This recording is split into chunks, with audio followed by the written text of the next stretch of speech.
Hello, everyone, and welcome to our seminar series From Single to Mingle in Just Under 30 Seconds, the how-tos in deciphering the dating code. I'm very excited as your televised seminar won the Monty Awards for the Best Produced Show in the educational category. Now, the Monty's Award recognizes producers who constantly bring in creative content in different categories for TV shows. It's like the Academy Awards for producers. Now, my mission is to continue providing great, valuable content to my audience, the viewers at home, and of course, invite the best of the best guest panelists in the DMV area. All this couldn't happen with the help of my amazing TV crew at the studio. A big round of applause for them. Now, in our seminars, our guest panelists and myself work very hard in covering all topics related to dating and relationship in the 21st century, and primarily focusing on providing you with the tools needed to be successful in your journey to finding your soulmate. Now, many of you probably came across my TV show, The Happiness Journey with Dr. Dan, where I invite guests from all walks of life to share their journeys in overcoming difficult challenges in their lives and managing to keeping moving forward, despite the hurdles. My name is Dr. Dan, and I'm your host for today's seminar. I have a doctorate degree in organizational leadership and communication with a minor in quantum physics. I'm also a practicing therapist covering issues such as self-esteem, weight and anger management, and also do marital and relationship counseling. I do individual and group therapy as well. Now, for more information, you can contact me at the number below.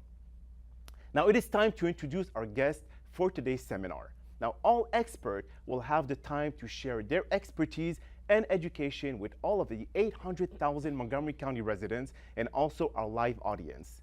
Now, welcome, ladies and gentlemen. Now, can you please start with Bob Paff? Give us a little bit about yourself. Hi, I'm Bob Paff. I live in Baltimore City. I've been married and divorced twice. I have 6 children. I wrote a best-selling book on communication in 2015 and speak and travel all over the world, really sharing my life experiences and trying to help others as they travel through their own. Excellent. Well, thank you for being here today. Thank you for having me. Robin. I'm Robin Brannon. I'm a licensed clinical marriage and family therapist practicing in Kensington. I've been practicing in Montgomery County for since 2001. Okay. I've been practicing in So Montgomery let's go County. 17 years. That's right. And I see individuals, children and adults, couples and families at Better Together Family Therapy in Kensington. Excellent. Thank you for being here. Mr. Dave. Hi, Dan. Great to be back again. Thank you very much. My name is Dave Elliott. I am a relationship coach, an author. I work with singles and couples, but I guess my specialty is working with smart, amazing women all over the globe, helping them understand men a lot more effectively so that they can bring out the best in men rather than suffering through the worst.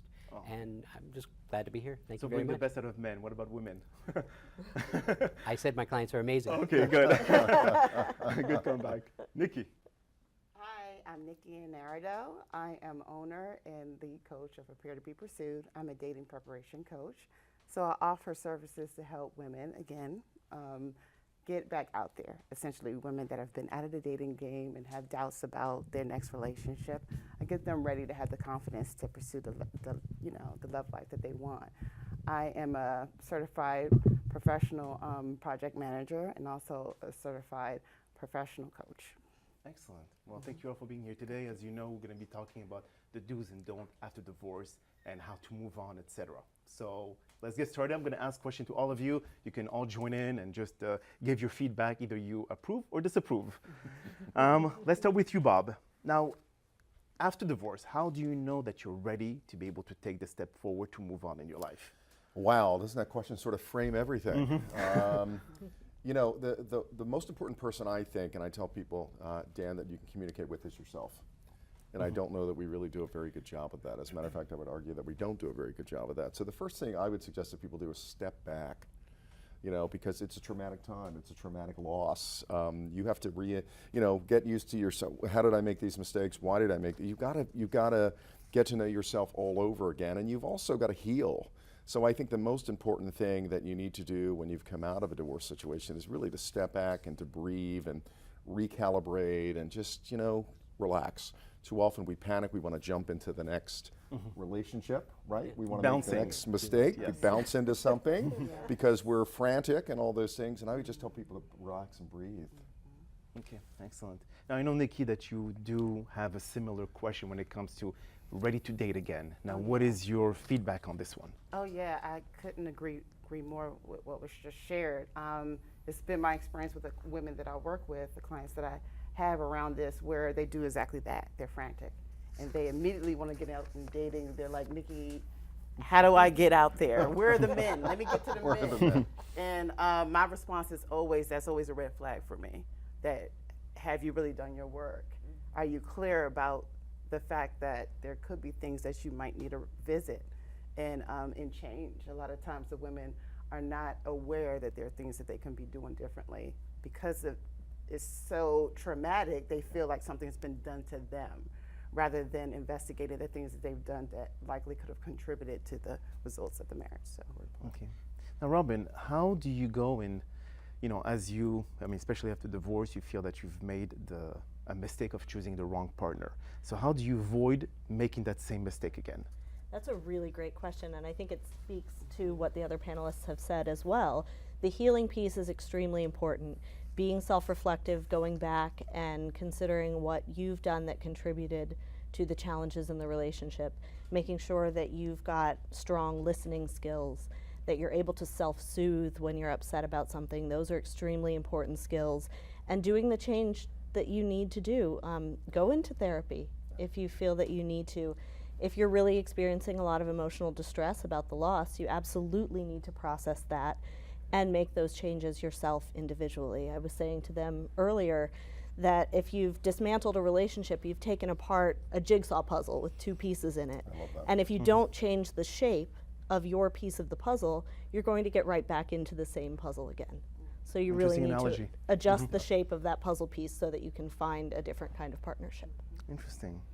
Now, Dave, what are the 3 elements you look for a relationship, and that will be a critical, long-lasting one, especially after dating? When you date after divorce, you bounce from one to the other because you feel that this person is not, exactly what you're looking for. So let's go to the next one and next one. So what are the 3 elements that you would think would be crucial for a long-lasting relationship?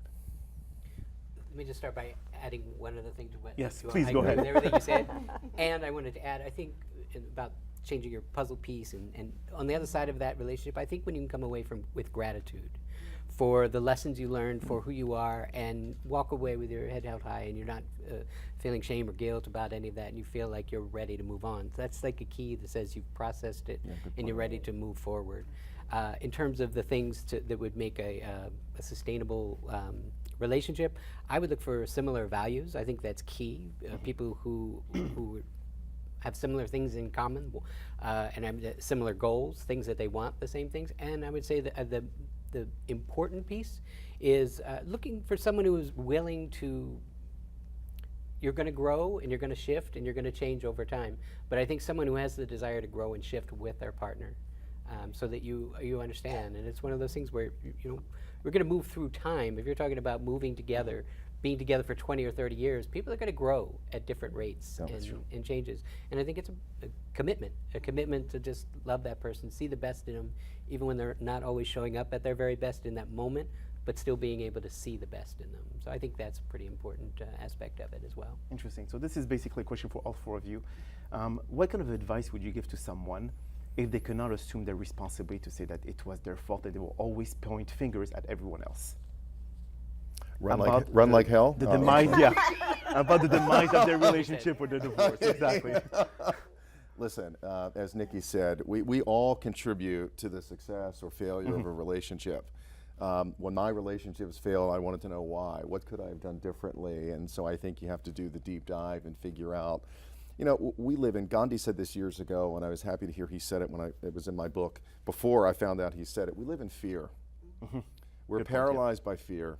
We're afraid of confrontation. We're afraid of success. We're afraid of, Failure. so many things. And we need to get over that. And I think we need to, I didn't date for 2 years after my relationship ended. I needed, as I told Robin earlier, I needed a break. You know, Groucho Marx said, I love my cigar, but I take it out of my mouth every now and then. I just needed a break, and I needed to breathe, and again, and I'm a very spiritual guy. I think we also, and you guys would hopefully agree, we need to seek out the other things that soothe and heal us, as Robin said. And we just don't really do a very good job of getting to know ourselves. And so you do need to own that, because you contributed on some level to the success or failure of that relationship, and I want to know what it is before I dive into the next one. Okay. Dave, any feedback on this one? Yes, I totally agree. I would also say emotional maturity, to be able to take a step back and say, I think the mark of an incredible person and a potential partner is if they can ask the question, what was my role in that? Instead of, here's what you did wrong. Someone who's pointing the finger all the time has three pointing back, you know. And so I think that's just key. If you can say, what was my role in that? Because then you're not all in it, but you're also reflective, and you're trying to learn from it. And if you can distance it, just say, you know, how did I contribute? It's not all everybody's fault. It's you know, it's always going to be a collection of each person is going to contribute. So if you can step back and look at it and say, you know, is that the man I want to be? Or is that the woman that I want to be? Am I proud of how I showed up in that moment? I think if you can ask those questions, I think those are real indicators of an emotional maturity. And I think that says that you're built to stand the test of time, I think, a lot more than someone who is always, you know, pointing the finger. I think that's incredibly important. Robin?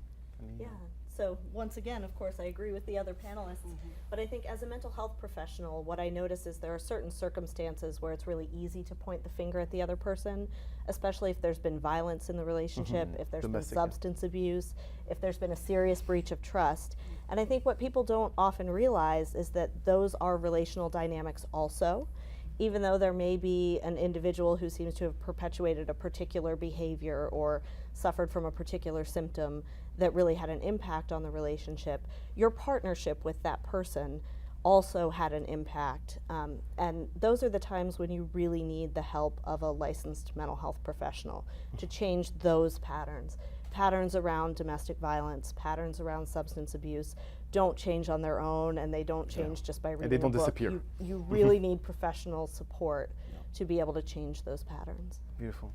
So Nikki, what do you do when you cannot get closure after divorce and you still feel that this negativity lingers inside of you and that stops you from going on dates? What do you do? I mean, besides getting, of course, help from licensed psychologists or therapists, what are the other strategies that you would suggest? So what I've seen with my clients around that is they've done some work. They've sought help with therapy and things like that, but there's still that angst when it comes to opening themselves up to the next relationship. And a lot of times they may have thought they were over it until I do my discovery work with them to kind of figure out, like, where are you really? Where are you really? We get in deep.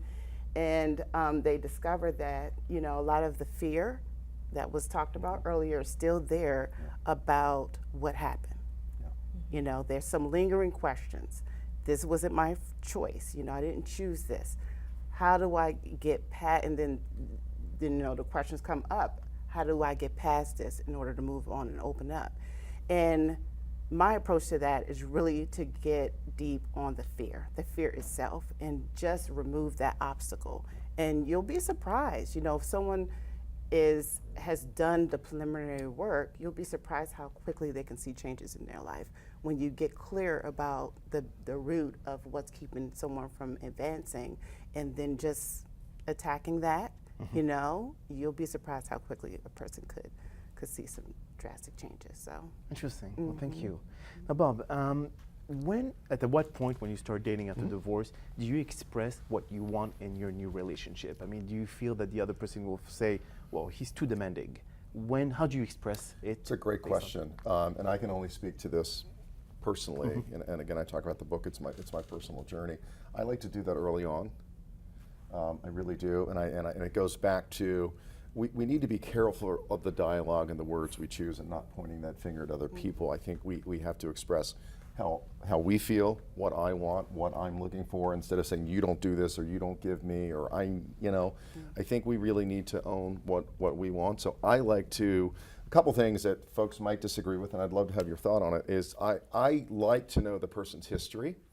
Because if there are red flags, I'd rather know early on in the relationship. Maybe, as Nikki said, this person hasn't done the work, you know? And so maybe I sort of have the PhD in emotional development and this person's in preschool. I want to know that, You need to because if know I'm that, willing to that's say, true. oh, yeah, but they're smart, they'll Yeah. figure it out, and if I've got sort of that rescue mentality, maybe I don't want to go down that road again. So to answer that question for me, Dan, I want to know pretty soon onto the relationship, because I don't want to get caught up in all the other stuff, the sexual chemistry or all the other pieces that sort of mask what we're really looking for in the quality and the substance in the relationship. So me speaking personally, I like to know those things pretty early on in the relationship, and they can be done in a constructive, you know, way. They don't have to be argumentative or attacking anybody, but you frame it in such a way that, you know, this is really what I found works for me. Yeah. And then people have that option to say, well, that's not what I'm looking for. I say it all the time, nobody's wrong. Right. You might be wrong for each other, Yes. but it doesn't make you wrong. And it's about finding that placement. About being demanding. Yeah. Okay. Yeah. Dave, do you have any feedback on this theory? Yeah, I mean, I think there's a lot to be said for that, absolutely. But it's about, I would say one of the best pieces of advice that I give is like, I talk about a thing called the second date formula, how to get a second date, if you want one. Or I think you can go into a dating situation two different ways. You can go into it looking for what's potentially wrong, or you can go into it looking for what's potentially great about that person. So one of the things that I sort of coach my clients to do is say, what are basically on that date, your assignment is to go in there and find 3 to 5 things that you like or appreciate or acknowledge or respect or notice and reflect them back. And so your goal is not to get another date. Your goal is to leave them better than you found them. That's your only goal. And so what that does is it also gets a lot of that mental chatter, especially with ladies, because they navigate from emotion. The feminine navigates from emotion more than masculine, which is more logical. So they tend to have that chatter in there about, oh, I don't know if I should have worn this. What is he thinking? Is he going to call? Are we going to date? Are we texting? Are we exclusive? And asking all those questions, it gets rid of that. And it just says, I want to meet this man. I want to see what's great in him. And I want to leave him better than I found him. And that's saying, wow, I really respect the fact that you volunteer with your kids, or I really respect the fact that you're connected to your family, or you're committed to your family, or you built a business. Whatever it is, find what you like, put it out there, and your goal is to simply leave them better than you found them. And I think when you do that, I think it sets it up beautifully. And I think along the way, you'll find out those things where it might be non-starters for you personally, but you still have compassionately left them further down the road than you found them. And I think that's just great dating karma. Good rule. And it's a beautiful thing. So Yeah, it is. that's my Thank thought. you. Now, obviously, many are very reluctant to get into another relationship, especially after a nasty divorce. But let's say they assume that, okay, I'm going to give the benefit of the doubt and I'm going to get into this relationship with this person. How, Robin, do you divorce-proof your next relationship?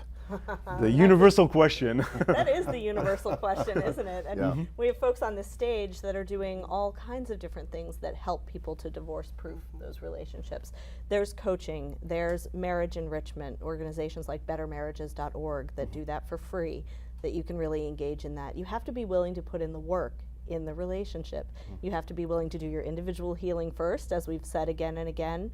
And then once you're in that relationship and you're working at that relationship, make sure that you're really honoring your partner's seeking of connection. So when your partner is turning to you and looking to have a conversation with you, looking to engage with you in some way, make sure that you're open to that and available to that. We can get very busy and run from thing to thing and say, not right now, not right now, not right now to our partner.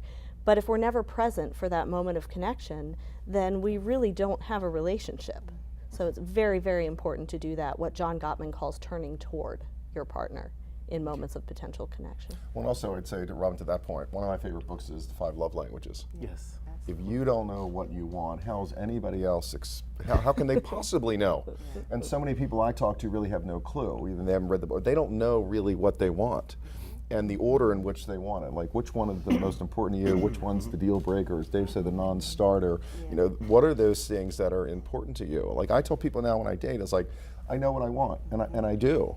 And it feels good, empowering at this point in my 50s to finally know, because I don't know that I did before. You know, we rush into things, children come along, life gets in the way, careers change, parents, you know, I mean, there are a lot of things going on, and we don't really take that time to say, what do I want and how do I feel and how do I express that? Well, will it be a deal breaker if you tell them, well, my love language is quality time, and they look at you and say, huh?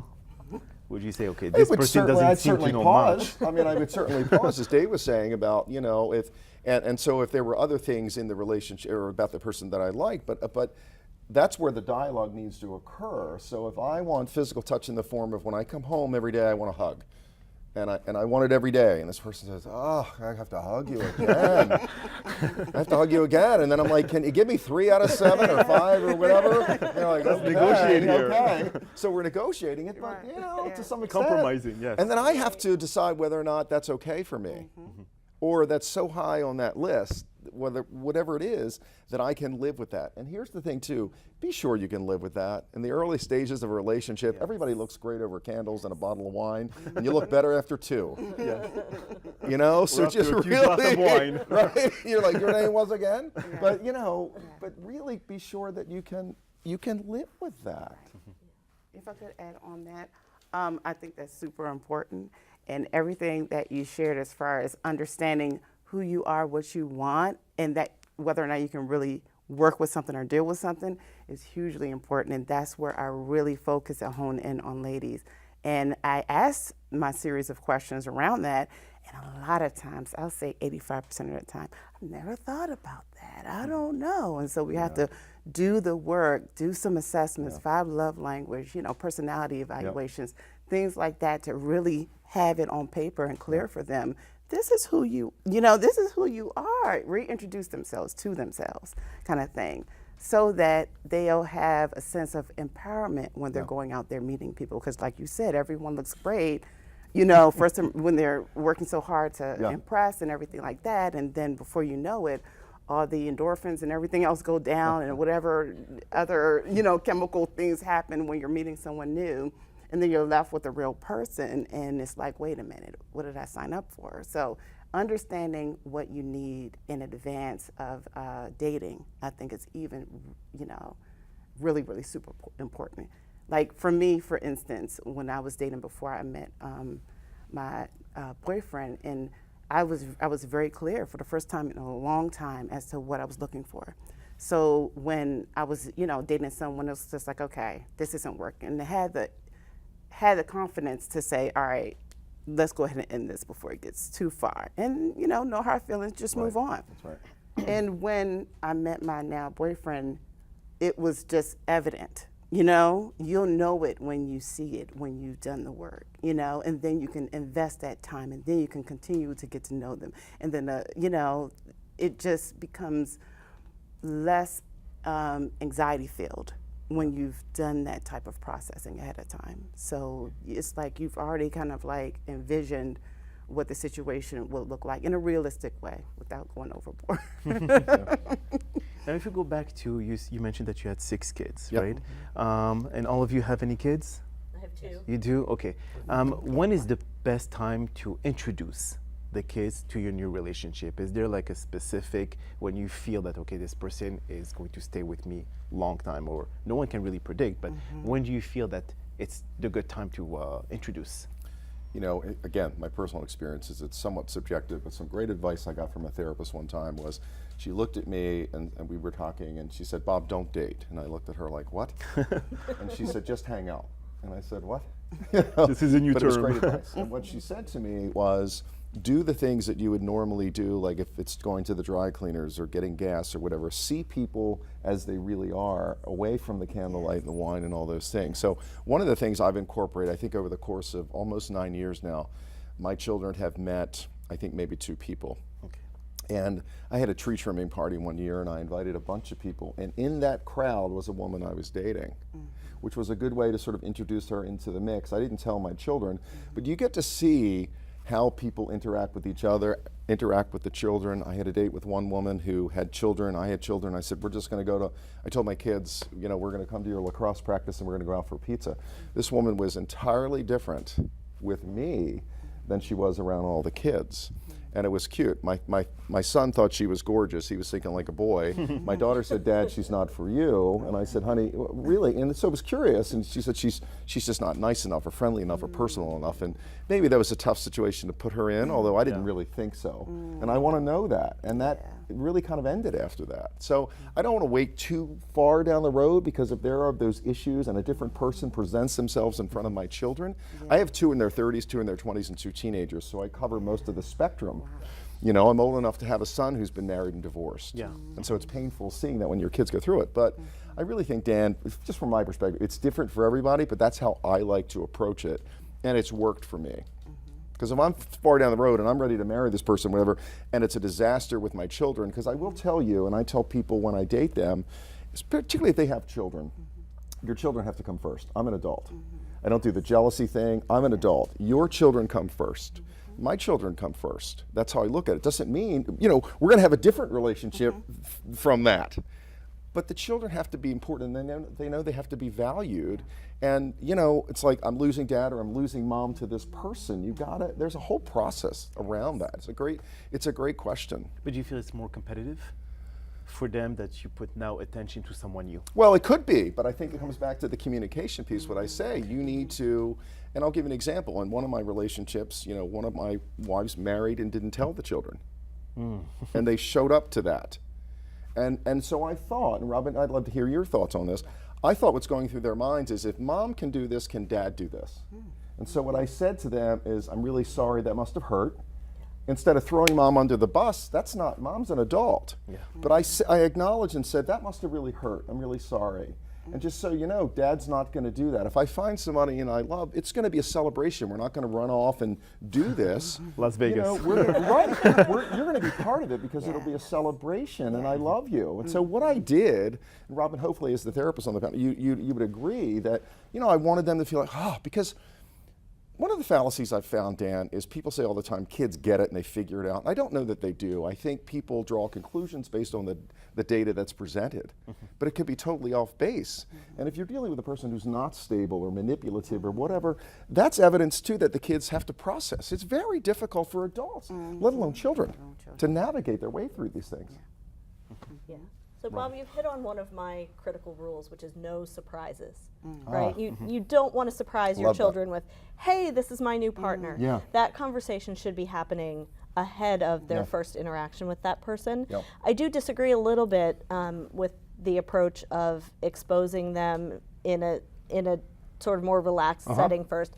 I would try to find that out about a partner while watching them interact in a more general setting. Maybe you go to a friend's party together and you watch them interact with children there, or things like that, rather than introducing them to your children. Because I think you really need to remember that you're asking your children to allow a new person into their family, right? When they got a new sibling, they had 9 months to warm up to that, Yes. and they're still not always on board, right? Always, yeah. So when you're bringing in a new partner, you always need to reassure them that this person is not replacing their other parent in any way. They need constant reassurance that they will not be taking your time or Away, your yes. love away from them. Yes. Every stage of the process, every time you have a conversation about it, lead with, I will still have the same amount of time with you, and I still have the same amount of love for you. You will always be included in this process. I love that part of what you said as well. Yep. And there will be no surprises. We're embarking on this journey as a family. It might have challenging moments. And when it does, we'll work through that together. And then I think the other thing I would say is be careful about your expectations of how your children will feel Good point. about that partner. You can't expect your children to love that person. You can't expect your children to treat that person as a parent or as a step parent right away. That will evolve and develop naturally as you've developed a relationship with your children naturally over time by just overcoming challenges as they come together. Also to that point, Robin, if you're with a person who, let's say there's some resistance from the kids, Yes. Okay, I was you about have to cover then have that conversation with that person, and hopefully the person you've chosen is mature enough to understand, hey, this must be difficult for your kids or my kids. How can we work through this together? As it goes back to that maturity, that emotional maturity. Well, they'll get over it, or they'll whatever. That's not the approach to take. So that would be another red flag for me if I was with somebody who said, well, we got to do this. This is what we want. Forget about them. Because there are those people out there. That would be a red flag for me, and that would be a deal breaker for me. My kids know, listen, I wrote a blog on unconditional love, and I truly believe that the only unconditional love exists between a parent and a child. I mean, that's just my personal feeling. Like my kids, I'm going to love them no matter what, whether they turn out the way I expect them to or not. the opposite direction. It's not about that. I want them to be happy, and I'm going to love them unconditionally. Even if they're not loving me or liking me at the moment, I'm going to love them. I don't know that that can exist between two. Well, look at the divorce rate. First, second, and third divorces. It tends to get worse. I mean, what I've seen, 50, 65, 73% on third marriages. So that unconditional love, in my opinion, really can only exist between a parent and a child. So that means that people don't learn from their mistake. If the second and third marriage, no, I mean, if the second and saw third that marriage same is actually stat and increasing in was- percentage of yeah. divorce, They didn't do the work. they Yeah. just didn't In do the work between. then. No, That's right. like very you said, true. they didn't do the work. Yeah. And That's so they brought the same puzzle piece to same. the table. Yeah. That's right, Robin. And look what 73% happened, of the right? population didn't do their work then. huh? Yeah. It's On the incredible. second and third marriage. The definition of insanity. Yeah, repeating the same thing over and over is, again, expecting yeah. different Over and over results. and over again. It's hard work. It's hard, It is hard work, work. And so to work with someone outside of yourself to keep you accountable to the process is hugely important. Because doing it on your own takes a long time and And it's discipline. Very discipline, yes. Yes. And it's very, very difficult. Like going to the gym and working yeah, out every it's, single day. it's the same thing. Like, I mean, I had to hire a personal trainer myself because I knew that I wasn't going to be committed to that. And it's like for my journey to get to the place where I am now, to even begin coaching and things like that, it was a long, hard journey. And it's like I knew conceptually the things that I had to do and the woman that I wanted to be, but how to develop into that, it was like, oh my Lord, like, how do I get there? And so my experiences, I just committed myself to learning from my experiences and then readjusting myself that way because I desperately sought someone that offered specific services that I'm offering now and didn't find it. So I figured that I had to just figure it all out myself. And it's a valuable process, you know, and so to put it in a program, you know, is helping ladies go through that hard time and remind them that it's going to be better at the end. You know what I mean? It's going to be different at the end, and they just have to trust it. And so yeah, but I did want to chime in on the children's thing because I have a teenage daughter, and that's something that I struggled with. That was part of the huge issue for me internally, dating while she was young. It was very confusing. I didn't know when, how, who, what, and it was pretty hurtful. One of the relationships that I did have, he insisted on introducing our children to each other. And I thought it was cute, you know. It took me a while to warm up to the idea. But what ended up happening was basically, long story short, I got the impression that he used his children to Secure the relationship. secure the relationship. Exactly. Nice. Yes. Strategy. And so yeah, over time I realized that, and it was very bothersome. And so it made me feel like, oh man, that was a bad call on my part. I should have waited longer. But then to your point, waiting longer, you run the risk of not knowing, you know, how they're going to work with your child and everything like that. I tried waiting longer for the next relationship. And it didn't, you know, it ended up being that he was jealous of my daughter. You know what I mean? Yes. That was shared earlier. It was clear. It was like he's struggling to compete with her time. And so them meeting was kind of like weird. So it was just, I don't know. So now I was extremely anxious about that because I have to be honest, I did not figure that part out as to how long I was going to wait. Like walking on eggshells. Yeah, and so I just wasn't sure. And it just happened that they met each other by just pure coincidence. He was picking me up for a date, and then I had to run and change my clothes. He hasn't been to my place yet or anything. So he's waiting in the living room, and I'm back there in the bedroom changing, and then my daughter comes home from work early. And so they meet each other. And I'm like, oh, well, she already knew we were dating. It wasn't like a secret.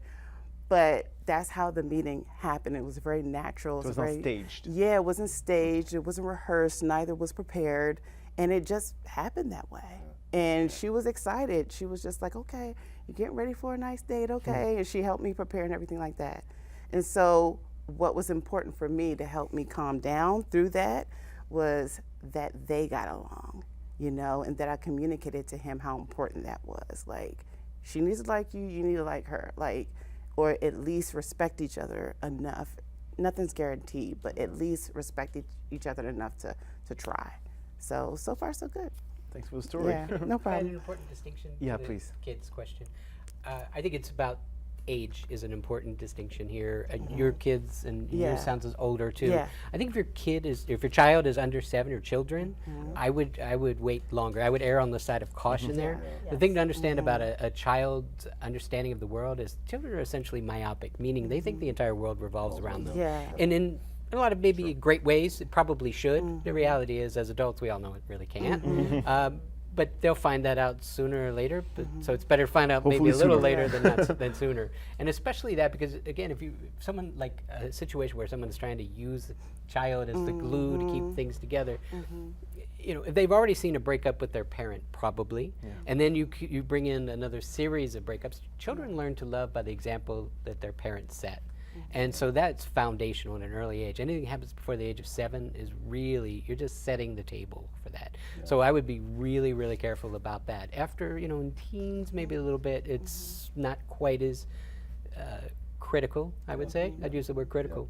But before 7, I think it's really dicey and err on the side of caution for sure. I Definitely. would would- agree with yes, that go as ahead. well. Yeah, absolutely. I think when you have really young children, those children have a very simplistic view of what adult relationships are. And so when you do introduce a new partner to that child needs answers to the big questions. Are you getting married? Is this person moving in? Are we moving to a new house? Yeah. They want those concrete answers. They need those concrete answers of how that's going to impact them. And you won't and have you don't them. have those Yeah, answers. that's If right. you're That's a good introducing point. somebody on a first date or a second Yeah, date, right? it's just You had an open conversation, Yeah. Nikki, with your child about the fact that you were dating, which is really helpful. Just be honest about where you are Correct. in your life stages, in your relationships, so that when you are ready to introduce somebody, there's some background there. There's some understanding of what purpose this person serves Right. in mom or dad's life. And then you do really want to err on the side of caution and make sure. And when you don't have those answers, that's okay too. Kids ask questions all the time that we don't have the answers to. It's fine to say, we haven't decided that yet. It's not time yet for us to decide if we're going to get married. We're just getting to know each other. And I wanted to make sure that this person gets along well with you Right.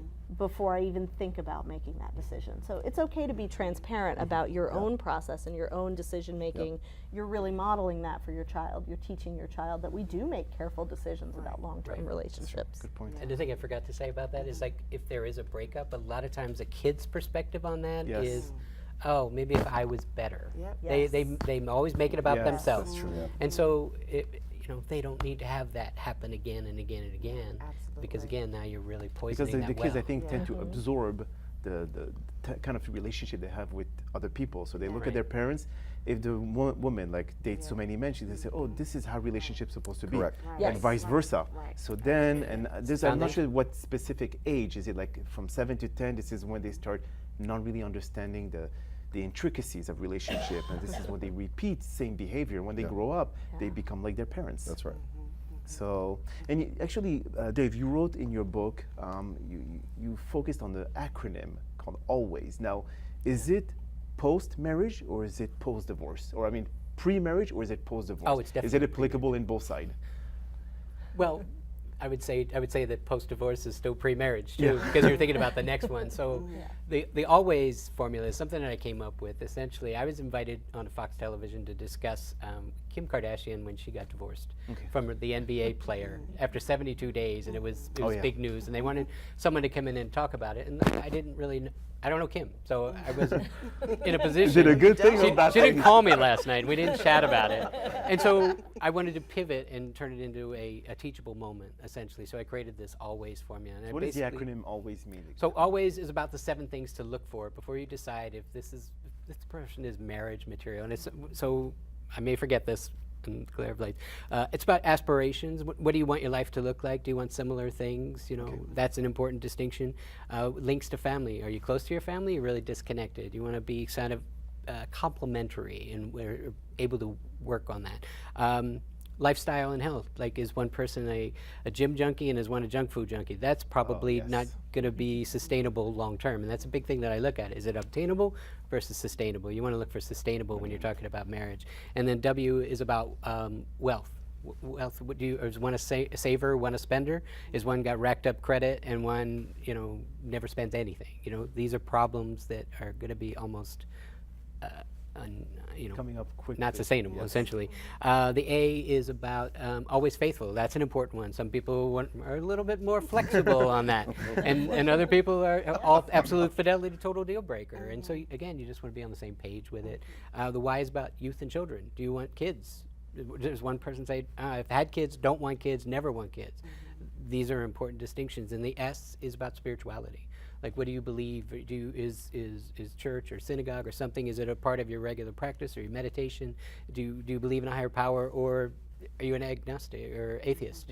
Yeah. So those are important distinctions to look at about lifestyle and just thinking, does this have what it takes to stand the test of time? Always. And that's why I came up with that thing, so I could kind of pivot and teach it. And I think it's important. Those are just key distinctions. Those 7 things, I think, make the difference between, obtainable and sustainable. Now, when it comes to the divorce part, and I know a lot of people who go through like nasty divorce, some are, like I said, scared, and you were talking about fear, about going into a new relationship, and they stay away from meeting anyone for 10, 15 years. Now, getting back after that long, I mean, is there any like memories of what happened in the past, and they will take this baggage and bring it to the new relationship? I mean, is there like a way to reboot their brain and tell them, look, every relationship is different. What are the best approach to be able to educate someone and telling them not everyone is the same? That was a bad experience. What do you do to get and move on to the next one? Well, Anyone. I think your point is that in that period of time, what has that person done to get over the breakup? Have they had therapy? I mean, I'd want to know that. If you've had your head in the sand for 10 or 15 years, I'm sorry, I probably don't want any parts of you, regardless of what they look like. So I'd want to know that the person, that would be the big thing for me. Have they done the work during that period of time? I have people say to me all the time, you must hate women. No, I don't, because there's no alternative for me. And you must have trust issues, which no, I don't. So, my first marriage ended because of infidelity. My parents' marriage ended because of infidelity. Infidelity is a deal breaker for me. I don't think there's any reason to cheat on a person. There's no regardless leverage, of, there's just, for me, and that's why. So I think if, I don't have trust issues, because I look at, if somebody commits infidelity, that's their problem. That's their deficiency. Again, not that I didn't contribute maybe to the problem in the marriage, but come to me and tell me what the issues are in the relationship. I'm not a mind reader. And so I think if a person hasn't done the work, that's a huge red flag and a deal breaker for me. What have they done over that period of 5, 10, 15 years, and now they're afraid to get back out there? Why? Right. It's your responsibility in the new relationship to be able to frame your history and your experiences for your partner. You have to be able to explain, this particular thing that happened was extra emotional for me because I had this other experience and this is how it impacted me. So I'm bringing that history into the relationship emotionally because it does make certain things more emotional for me than it would make other things. But it's on me to explain that to my new partner and to put it in context so that it's not confusing behavior, and so that my partner has an opportunity to really honor that and protect me where I might want a little bit of protection and challenge me where I might need to be challenged. Now, Dave, I know that you were mentioning, Bob was saying that infidelity for him is always fatal. In your point of view, is this the case? Or do you agree with him 100%, or there's always room for negotiation? Well, I think that's an individual decision. Bob's made that decision for him. And I know a lot of people agree and have the exact same. I've also been on the other side of that with clients that I've worked with, and there have been people who've been able to forgive, been able to understand, it's a cathartic situation. A lot of times something that's unconscious gets brought to a head, and I've had clients that I've worked with who've been able to then go back and heal some lingering, long undiscovered things and make the relationship way better. In fact, I had one one client, they took almost a second honeymoon and sort of renewed their vows. And it was basically like a reboot for their relationship. So while I don't have any judgment about that, it's an individual decision about the people that are involved in the relationship. And it's about contrition too. If one person's like, yeah, I did it and I'm gonna do it again, That's right. then yeah, that's probably that's not Yeah. fixable. But if one person is like contrite and they just, they're just owning it and they want to get beyond it, then that's a totally different situation, I think, in my estimation. Can I say something to that point? It's interesting too. One of the things that I've long disagreed with is this whole concept of forgiving people for yourself. I think in that situation, in my first marriage, it ended. That was sort of her attitude: was I'm going to get over it. I deserve to be happy. Were some of the words used? And this is 20 years ago. I don't believe that I have to forgive a person like that who doesn't want forgiveness, doesn't think that they did anything wrong. What I do have to do, and what I've done, is accept it. Accept that that's part of my life, it's part of my future, and I've got to process that. But the work has to be done with me. I don't really, sounds harsh, I don't really care about what that person does going on with the rest of their life. For me, it's about how do I accept it, how do I handle it, how do I learn from it, how do I grow, because Nikki talked about some of those things. Everything that happens to us is really a teaching moment, if you choose to look at it that way. And that's really, for me, how I would process that. So I don't believe in a blanket forgiveness to say, because, and I'm a spiritual guy, and so thanks for touching on, that is important for me in a relationship. Are you spiritual? And I go to church several times a week. Now, the person's with me doesn't have to do that, but they do have to believe in a higher power, and they do have to have faith in something. That's important for me. It's very important for me. But that whole concept of just blanket forgiveness versus acceptance, at least, again, that's what's worked for me. So that's how I feel about that. I'm going to ask a very challenging question to all of you. Yeah. You were mentioning 20 years ago things were different than what it is now. Because now with technology, it kind of like enables people to kind of have this kind of infidelity, but it's emotional infidelity, not necessarily physical. Yeah. How do you compare both? If someone starts texting and she doesn't tell you about it, but she has not had the physical affair, would you compare it as same as physical infidelity? I've heard people say it's worse. I'd love to get yours. I've heard people say that emotional infidelity, because there's that connection. Yes, emotional versus connection. if you're getting together just for sexual reasons, that something else is going on there clearly, but that the emotional tie is a lot stronger than the physical tie. Neither one are desirable in my opinion. But is it more forgivable? But More Bob, is it more forgivable. forgivable than physical intimacy? That's the Again, question. I come down really hard on that, because having lived through it twice, and Dave said about me, that's a deal breaker for me. So the forgivable thing. If a person is contrite, and thank you for using that word, I just, it's really, I don't know what I was thinking, I'm so sorry, can we work through this? My answer would be yes. Particularly if there are children involved. I don't want you guys to think I'm a hard blank. Black or white. But it has to be about contrition, and it has to be about a person, I had a weak moment or whatever was going on, but that person has to meet me in the middle, or 80%, whatever. I need to feel that you're really into it, because your heart's into it. You really want to work. And I admire those people, Dave, who've been able to do that. I wish I could. I was devastated. This was a person I had known since we were 16 years old. I read Good Housekeeping, and we were best friends first, and it still didn't work. So people that use that argument, they're still, you don't know somebody's, her parents were divorced, and it was ugly, and it was violent, and it was everything else. And so I swore we were solid as a rock because we had lived through those experiences as children, but I was wrong. And I didn't even have a guard up, because I thought we are so solid because we lived through it. Any of you? The key question is really whether it is a breach of the contract that you have in your relationship. Yeah. Relationships come in all different forms. We have polyamorous relationships. We have all kinds of different agreements about what fidelity really means. So if you're being honest with your partner to the extent that you've agreed to be honest with your partner, then it's much less of a breach of trust. It really depends on the individual relationship. If you have broken the contract that you have with your partner, it doesn't matter so much in what way you've broken the contract, it's that you've broken the contract. And you have to repair the trust that you have in the relationship and be able to move forward together with a new contract that reflects your new understanding of who you are as individuals. And that may mean that one person has to submit to a little more monitoring, a little more scrutiny from the other person, because that trust has been broken, that contract has been broken. But it's a matter of whether you can reach a new agreement for the relationship moving forward. Could I add on that? Yeah, go ahead. Oh, I'm so sorry. Good. All right, Ladies first. so I love the use of the terms negotiation, contract, agreement. I love that, because that's pretty much where I settled in around my program, because I found that to be true in my personal life and in relationships. So I'm always going to go back to like before the dating, before the relationship, right? And so what typically happens if someone comes to a negotiation without any terms? You know what I mean? So you mean any written contract, like a No, prenup yeah, kind of like thing? like literally, you're coming to a negotiation and you have no terms. Oh, I don't know what's going to happen. I'm just going to show up, and then the other person is prepared. Well, then They you'll have get all one. their terms. They know exactly what they want. They know what they're willing to negotiate on. What's the hard lines? They're coming that way. I bring that up, and I set that scenario up because it's been my experience with the women that I work with, and myself in my past, is that women, we tend to show up like, let the man lead. And it's like, well, that's fine after you've assessed him, after you have used your terms to figure out if it's a good match.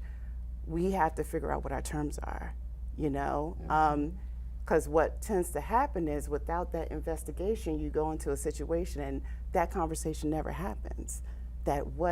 Where's the line that's drawn? What do I determine to be, emotional, cheating? Where do I accept that my partner has female friends? Is that acceptable to me or not? Those type of things have to be understood within, or else you go into a situation and you end up signing up for the other person's desires, which could be okay if that's literally okay with you. Just making sure that there's a real agreement and both people have clear terms. Dave? I would say that situation, like emotional friends, I think it's kind of a mile marker in the relationship of where you are, essentially.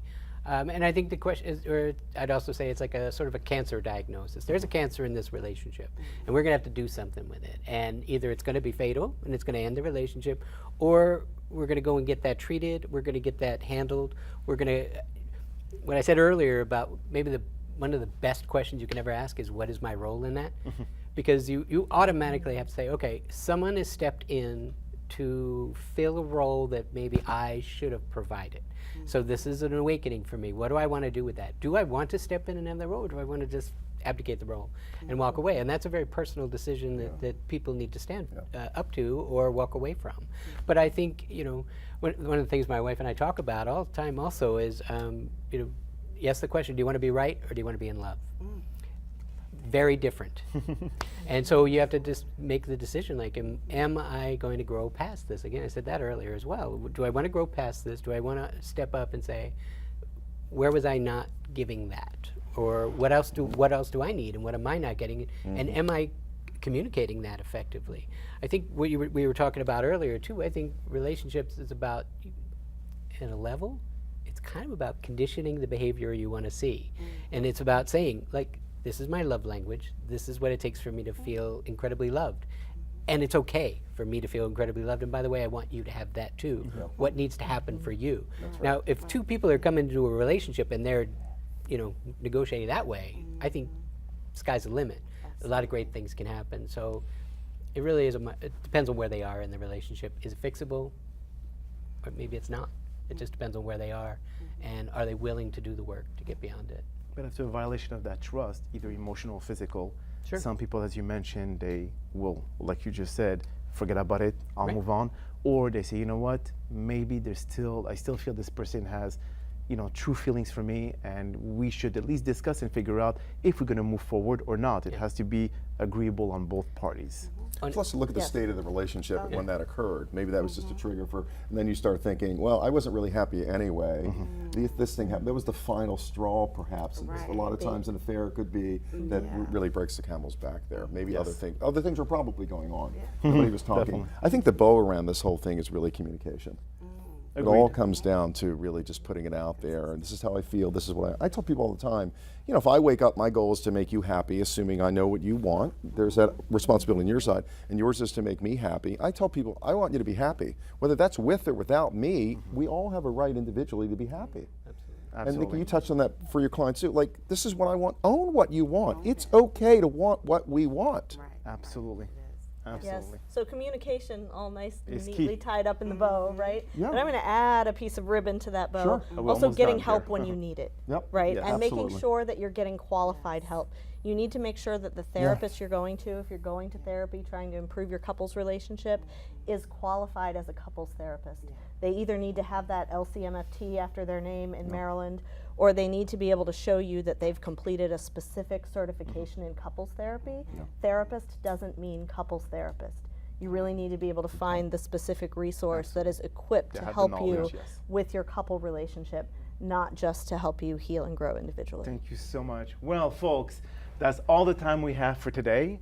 I would like to thank my guests for attending today's seminar. Now, their contact information will be provided on the lower third of your screen, as well as the credits at the end of the show. Now, I would like to also thank our audience for attending our seminar today, and I hope you all benefited from the panelists' great insight and advice. Again, thank you all for being here today. Now, here are a few concluding words of wisdom. How to move on. Now, you have to stop thinking that you'll be stuck in this situation forever. We tend to feel like our problems will always be there and our heart will never heal. But don't confuse a season for a lifetime. Even your problems have an expiration date. You'll change, life will move on, and things will work out. And just like the movie Titanic, your heart will go on. My name is Dr. Dan Amzalag, and have yourself a wonderful journey in your search of that special someone.